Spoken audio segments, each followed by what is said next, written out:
में प्रताप मुकुट नाम का राजा राज करता था। उसके ब्रजमुकुट नाम का एक बेटा था। एक दिन राजकुमार दीवान के लड़के को साथ लेकर शिकार खेलने जंगल गया। घूमते घूमते उन्हें तालाब मिला। उसके पानी में कमल खिले थे और हंस किलोल कर रहे थे। किनारों पर घने पेड़ थे जिन पर पक्षी चहचहा रहे थे। दोनों मित्र वहां रुक गए और तालाब के पानी में हाथ मुंह धोकर ऊपर महादेव के मंदिर पर गए। घोड़ों को उन्होंने मंदिर के बाहर बांध दिया। वो मंदिर में दर्शन करने बाहर आए तो देखते हैं क्या कि तालाब के किनारे राजकुमारी अपनी सहेलियों के साथ स्नान करने आई है। दीवान का लड़का तो वहीं एक पेड़ के नीचे बैठा रहा, पर राजकुमार से न रहा गया। वह आगे बढ़ गया। राजकुमारी ने उसकी ओर देखा तो वह उस पर मोहित हो गया। राजकुमारी भी उसकी तरफ देखती रही।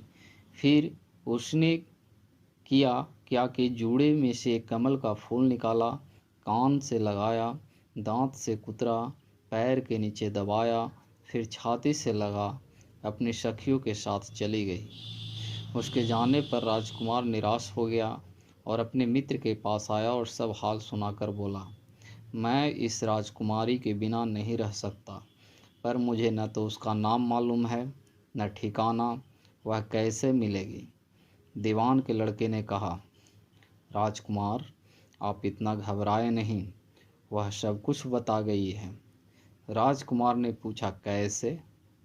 वह बोला, उसने कमल का फूल सिर से उतारकर कानों से लगाया तो उसने बताया कि मैं कर्नाटक की रहने वाली हूँ। दांत से कुतरा तो उसका मतलब था कि मैं दंतवाट राजा की बेटी हूँ। पाव से दबाने का अर्थ था कि मेरा नाम पद्मावती है। और छाती से लगाकर उसने बताया कि तुम मेरे दिल में बस गए हो। इतना सुनना था कि राजकुमार खुशी से फूल उठा। बोला, अब मुझे कर्नाटक देश में ले चलो। दोनों मित्र वहां से चल दिए। घूमते फिरते सैर करते दोनों कई दिन बाद वहां पहुँचे। राजा के महल के पास गए तो एक बुढ़िया अपने द्वार पर बैठी चरखा काटती मिली। उसके पास जाकर दोनों घोड़ों से उतर पड़े और बोले, माई हम सौदागर हैं, हमारा सामान पीछे आ रहा है, हमें रहने को थोड़ी जगह दे दो। उनकी शक्ल सूरत देखकर और बात सुनकर बुढ़िया के मन में ममता उमड़ आई। बोली, बेटा तुम्हारा घर है, जब तक जी में आए रहो। दोनों वहीं ठहर गए। दीवान के बेटे ने उससे पूछा, माई तुम क्या करती हो? तुम्हारे घर में कौन कौन है? तुम्हारी गुजर कैसे होती है? बुढ़िया ने जवाब दिया, बेटा मेरा एक बेटा है जो राजा की चाकरी में है और मैं राजा की बेटी पद्मावती की धाई थी। बूढ़ी हो जाने से अब घर में रहती हूँ। राजा खाने पीने को देता है तो दिन में एक बार राजकुमारी को देखने महल में जाती हूँ। राजकुमार ने बुढ़िया को कुछ धन दिया और कहा, माई कल तुम वहाँ जाओ तो राजकुमारी से कह देना कि जेठ सुदी पंचमी को तुमने तालाब पर जो राजकुमार मिला था वह आ गया है। अगले दिन जब बुढ़िया राजमहल गई तो उसने राजकुमार का संदेश उसे दे दिया। सुनते ही राजकुमारी ने गुस्सा होकर हाथों में चंदन लगाकर उसके गाल पर तमाचा मारा और कहा, मेरे घर से निकल जा। बुढ़िया ने घर आकर सब हाल राजकुमार को कह सुनाया। राजकुमार हक्का बक्का रह गया। तब उसके मित्र ने कहा, राजकुमार आप घबराए नहीं, उसकी बातों को समझें। उसने 10 उंगलियां सफ़ेद चंदन में मारी, इससे उसका मतलब यह है कि अभी 10 रोज चांदनी के हैं। उसके बीतने पर मैं अंधेरी रात में मिलूंगी। 10 दिन बाद बुढ़िया ने फिर राजकुमारी को खबर दी तो इस बार उसने केसर के रंग में 3 उंगलियां डुबोकर उसके मुंह पर मारी और कहा, भाग यहाँ से। बुढ़िया ने आकर सारी बात सुना दी। राजकुमार शोक से व्याकुल हो गया। दीवान के लड़के ने समझाया, इसमें हैरान होने की क्या बात है? उसने कहा है कि मुझे मासिक धर्म हो रहा है, 3 दिन और ठहरो। 3 दिन बीतने पर बुढ़िया फिर वहाँ पहुँची। इस बार राजकुमारी ने उसे फटकार कर पश्चिम की खिड़की से बाहर निकाल दिया। उसने आकर राजकुमार को बता दिया। सुनकर दीवान का लड़का बोला, मित्र, उसने आज रात को तुम्हें उस खिड़की की राह बुलाया है। मारे खुशी के राजकुमार उछल पड़ा। समय आने पर उसने बुढ़िया की पोशाक पहनी, इत्र लगाया, हथियार बांधे।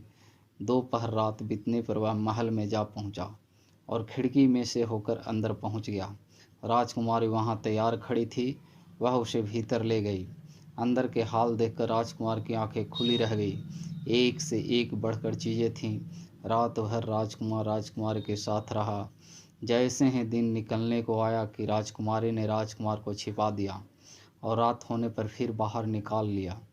इस तरह कई दिन बीत गए। अचानक एक दिन राजकुमार को अपने मित्र की याद आई। उसे चिंता हुई कि पता नहीं उसका क्या हुआ होगा। उदास देखकर राजकुमारी ने कारण पूछा तो उसने बता दिया। बोला, वह मेरा बड़ा प्यारा दोस्त है, बड़ा चतुर है। उसकी होशियारी से ही तो तुम मुझे मिल पाई हो। राजकुमारी ने कहा, मैं उसके लिए बढ़िया बढ़िया भोजन बनवाती हूँ, तुम उससे खिलाकर तसल्ली देकर लौट आना।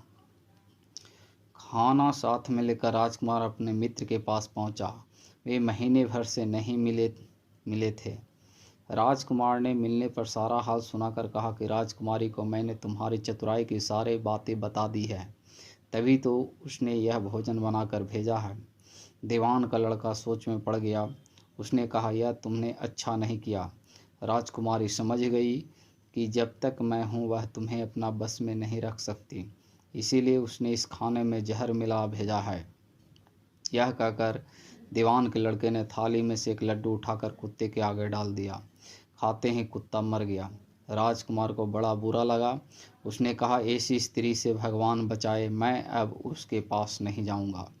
दीवान का बेटा बोला, नहीं, अब ऐसा उपाय करना चाहिए जिससे हम उसे घर ले चलें। आज रात को तुम वहां जाओ। जब राजकुमारी सो जाए तो उसकी बाईं जांघ पर त्रिशूल का निशान बनाकर उसके गहने लेकर चले आना। राजकुमार ने ऐसा ही किया। उसके आने पर दीवान का बेटा उसे साथ ले योगी का भेष बना मरघट में जा बैठा और राजकुमार से कहा कि तुम ये गहने लेकर बाजार में बेच आओ। कोई पकड़े तो कह देना कि मेरे गुरु के पास चलो और उसे यहाँ ले आना। राजकुमार गहने लेकर शहर गया और महल के पास एक सुनार को उन्हें दिखाया। देखते ही सुनार ने उन्हें पहचान लिया और कोतवाल के पास ले गया। कोतवाल ने पूछा तो उसने कह दिया कि ये मेरे गुरु ने मुझे दिए हैं। गुरु को भी पकड़वा लिया गया। सब राजा के सामने पहुँचे। राजा ने पूछा, योगी महाराज, ये गहने आपको कहाँ से मिले? योगी बने दीवान के बेटे ने कहा, महाराज, मैं मशान में काली चौदस को डाकनी मंत्र सिद्ध कर रहा था कि डाकनी आई। मैंने उसके गहने उतार लिए और उसकी बाईं जांघ में त्रिशूल का निशान बना दिया। इतना सुनकर राजा महल में गया और उसने रानी से कहा कि पद्मावती की बाईं जांघ पर देखो कि त्रिशूल का निशान तो नहीं है। रानी देखा तो था। राजा को बड़ा दुख हुआ। बाहर आकर वह योगी को एक ओर ले जाकर बोला, महाराज, धर्मशास्त्र में खोटी स्त्रियों के लिए क्या दंड है? योगी ने जवाब दिया, राजन, ब्राह्मण, गऊ, स्त्री, लड़का और अपने आश्रय में रहने वाले से कोई खोटा काम हो जाए तो उसे देश निकाल दे देना चाहिए। यह सुनकर राजा ने पद्मावती को डोली में बैठाकर जंगल में छुड़वा दिया। राजकुमार और दीवान का बेटा तो ताक में बैठे ही थे। राजकुमारी को अकेली पाकर साथ ले अपने नगर में लौट आए और आनंद से रहने लगे। इतनी बात सुनकर बेताल बोला, राजन, यह बताओ कि पाप किसको लगा है? राजा ने कहा, पाप तो राजा को लगा। दीवान के बेटे ने अपने स्वामी का काम किया, कोतवाल ने राजा का कहना माना और राजकुमार ने अपना मनोरथ सिद्ध किया। राजा ने पाप किया जो बिना विचारे उसे देश निकाल दे दिया। राजा का इतना कहना था कि बेताल फिर उसी पेड़ पर जा लटका। राजा वापस गया और बेताल को लेकर चल दिया। बेताल बोला, राजन सुनो, ये कहानी और सुनाता हूँ।